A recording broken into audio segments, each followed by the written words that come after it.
Evet sevgili arkadaşlar, yeni videodan merhabalar. Nasılsınız? Umarım iyisinizdir. Evet, gene kapalı bulutlu bir hava var bugün. Muhtemelen belki akşam saatlerinde tekrar yağışlı bir hava gelecek. Ondan önce daha önceden talaş bulmak için Tekne Tersanesine gitmiştik. Bozburun köyüne. Oraya gidersem herhalde talaş bulabileceğimi umuyorum. Şimdi arabanın arkasına hazırladım çuvalları, bir 20-30 çuval. İnşallah şans yüzümüze güler. Çadırın temizliği açısından o talaşları bulmamız gerekiyor. Gideceğiz, inşallah buluruz bakalım. Hadi hayırlısı.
Allah'ın izniyle boş yere gitmemiş olduk. İstediğimiz kadar talaş bulduk çok şükür. Ama tabii yağışların aşırı etkili olması sebebiyle bazıları birazcık nemli. Gene de fark etmez. Çadırın içindeki şu andaki çamurumsu tabakadan kat be kat iyi olacaktır.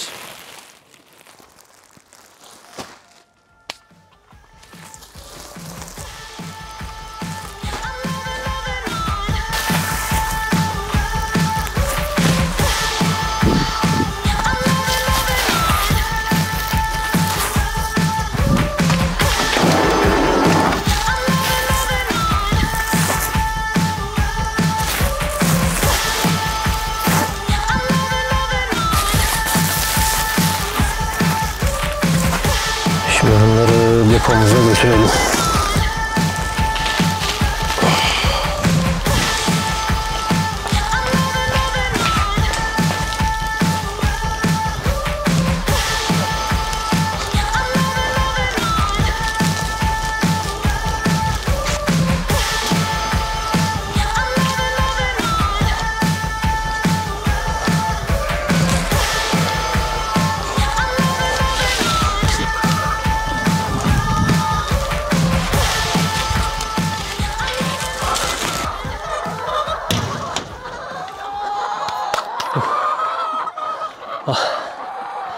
Gerçekten çok yoruldum.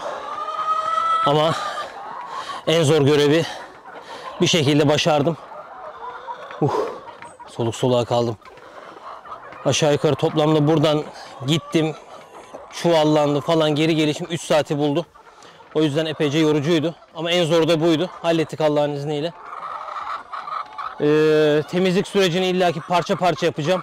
Hepsi bir anda bitivermeyecek. Bugün talaş tedarik ettik. Şimdi sırada follukların üzerine geçen yıl bozmuş olduğum sistemi tekrardan yapmak var. Lambiri plastiklerle oraya tünememelerini sağlamak.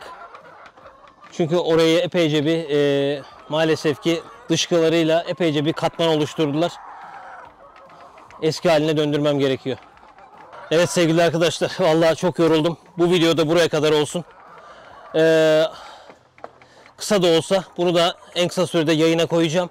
Buraya kadar izlediğiniz için çok teşekkür ederim. Kanalımıza abone olup like atmayı unutmayalım sevgili arkadaşlar. Bir sonraki videoda görüşmek üzere. Kendinize iyi bakın. İyi günler.